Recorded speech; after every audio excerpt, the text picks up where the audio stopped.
Hello, everyone. This is Christina Cuprina from Sequoia Wealth Advisors.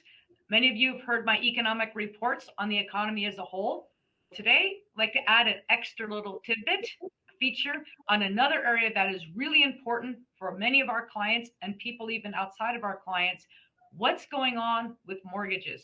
What's going on with real estate? I get this question all the time, and I'd like to introduce Jim Black. He's the head of LPL Financial, and this is his area of expertise to give us a perspective on the real estate and the mortgage markets within California and nationally. Thank you, Jim. Thanks, Christina, for having me, and I'm excited to share some updates for you.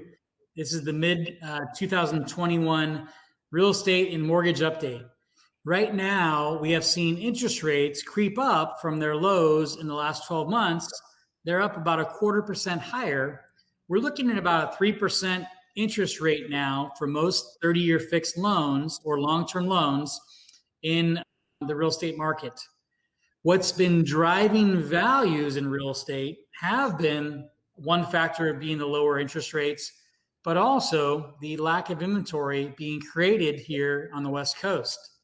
Many new construction projects have either been delayed or canceled due to supply issues or just the pure cost of prices being higher for things like lumber and materials. When there's constraints on margins or the ability for a builder to make money, they're most likely not going to be excited to bring on more units. Every year in California, for example, to keep up with the demand, we need to have 1.5 million new units of construction being built to meet that supply and demand equilibrium. Unfortunately, the number is much lower right now, which puts even more constraint on first-time home buyers or affordable houses here throughout California. So 2 factors we want to think about are interest rate movements, higher and lower, and also inventory in real estate. For the interest rate environment, there are inflationary pressures which may be making rates go higher towards the end of the year. So if you haven't refinanced or you're looking to do a cash out refinance, you're not too late to get that process started. So please work with someone that you know and trust in your community. In terms of real estate, we have seen a lack of supply, not only because of new construction starts, but also because of COVID restrictions. Traditional open houses have not been able to be done up until the beginning part of June. That created a lot of lack of inventory because sellers were not willing to expose their health and families to having people come into their properties. So now with those restrictions being lifted, you will see more market volume with some resale versus new construction. But still, a lot of people now being able to work from home are shifting out of the big metropolitan areas to more of the urban areas. So those big high-rise condos in San Francisco or Chicago, they are still showing some signs of depressed appreciation, while you see urban areas like single-family homes up 15 to 20% in most markets. So if you haven't done the refinance on your property yet, or if you want to get qualified for a home, it's a great time to look at those opportunities. We'd be honored to help you. Thanks for your time, Christine, and having me on your segment. And I look forward to more of these in the future. You're welcome. I'd like to ask a couple of questions of you, if I may, that clients are asking. Sure. And you touched upon them. Something we've seen in the economic front has been, there's been a great, what we call land rush. People buying up land, raw land, in specifically Texas and Nevada. We're seeing a lot of that, and other Western states. So this seems to be more of a greater Western phenomena than the East Coast. The differences between maybe past is that these are not speculators. These are not people buying up land because they're going to develop it or flip it. They're people buying land because they want the land, the space. So I wondered if you had seen or heard a lot of that in your space of people looking for more space. It's almost like, it doesn't necessarily mean land, but more space. It almost seems like a result of being cooped up in your house for a year or so. I want space around me. Can you talk a little bit about that from your perspective? And then I have another question after this. Sure. I think it has to do with 2 fronts. Number 1, the cooped up COVID factor. And number 2, the fact that employers like LinkedIn, Facebook, Google are now trying to figure out ways where they can create a hybrid employment model where people can work remotely. I believe you're seeing people go from California to those other markets because of the distance, not only from their headquarters, but the cost of housing is much lower. It's fractional versus here in the Bay Area.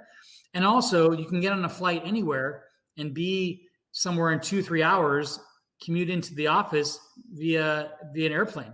So I think you're going to see some people start working more remotely, but be able to fly in to their headquarters or to their team when they need to be there for important events. That's a trend that I think will stay in some industries like technology and other areas that don't need to have a physical location or physical branch to work out of, or restaurant or store. So that's what we've seen, a lot of the technology people move out to land grab into their areas. We're seeing a big phenomenon of people moving even from Santa Clara County to Santa Cruz County. Mm-hmm. The price point is about half for the same size of a property, and you get a lot bigger lot for that price of a home. So we're seeing people do that land grab, as you say, in even smaller markets that are within 30 miles of each other. It just depends on those lifestyle changes that people are now able to do and work remotely, hopefully for the foreseeable future, to allow people to feel comfortable and confident that they're not going to lose their job for not being in the office all day long. So that's the answer to that question. I think that you said it very well. As people are getting increasingly, companies who are looking at a hybrid work environment. So that makes sense. As when I'm working in the Nevada office, I've seen a lot more California plates out there. There's definitely movement taking place. And as to what you said, I just imagine it. If you work for a company in Silicon Valley and you purchase a home in Santa Clara, or you work for in Santa Cruz County, or you work for a company in Silicon Valley and you purchase a home in Nevada, it's a 40-minute plane flight from Reno to San Jose Airport, and it's about, depending on traffic, 40 minutes or so from the valley to Santa Cruz. Traffic might be quicker. Traffic might take longer than the flight. Yes. Yeah, but it's just that idea of you can be anywhere, and that is the expansion I'm seeing in the tech sector with the tech companies that I work for. An increasing number looking at having satellite offices. So keeping their main office in the valley, in Silicon Valley or wherever it's located, but creating satellite offices in these other markets that their top employees want to live in. It's for them, it's easier to have people out of the state. It's more affordable. The greatest challenge working with executives for a lot of companies, the greatest challenge has been the cost of living and the traffic. And this has been going on for years. And they can mitigate a lot of that challenge for their workforce by allowing them to live and work in other areas. So it's interesting. Okay, my last question for you is, what types of mortgage products or mortgage strategies are you seeing that a lot of people maybe are not aware could be available to them? And by no means is this a recommendation for everyone, because everyone's individual situation is different. But can you talk a little bit about what is becoming available now that may have not been available to people in the past? Absolutely. So I'll look at it from a acquisition or a purchase of a property, and I'll look at it from someone who already owns a property. If you're buying a property right now, you're competing with probably 10 to 20 offers from other buyers that are hungry to buy a home. So one of the biggest things that we have to do is perform very quickly. We're able to perform in less than 15 days on a couple of our strategies that allow a buyer to either buy before they sell or have a quick close of escrow that allows them to secure that property and that offer that they're writing. That loan we have is called a bridge loan. It's a short-term loan that allows someone to basically buy something almost like all cash if they have equity in their current home. That's a really good tool we see happening right now. Along with that tool, we can also go to 90% up to $2 million on a purchase with no mortgage insurance. What that means is someone could put down, maybe they have the ability to put down 20%. I'm going to try to talk them into making sure that they've identified any improvements they want to have on the new property. If there's something that they'd like to invest in on that property or remodel, I'm always going to take that custom approach of making sure that we've identified the right solution for their goals. Sometimes putting more money down is the right decision, but most of the times when you're buying a home right now, you still want to do some improvements. So we're looking at ways to leverage equity to make sure that we create the value that someone wants where they live. The last approach has to do with people that have homes already, which is a refinance opportunity. I have a lot of clients that are taking cash out of their property at these low 3% interest rates because they understand the cost of funds is probably going to be a lot higher in the next couple of years as we go through the process. So it's just important to be aware that the cost of funds is something to be aware of when you're looking for the long run on things. So people are taking unlimited cash out up to about 90% loan to value. So that's something I recommend they look at also with their trusted local resources and team. Those two strategies are helping people make good long-term decisions. And again, I'm excited for those people that are taking cash out to really make sure that they've looked at their long-term objectives and their investment strategy and style with a great professional like yourself and Sequoia Wealth Advisors.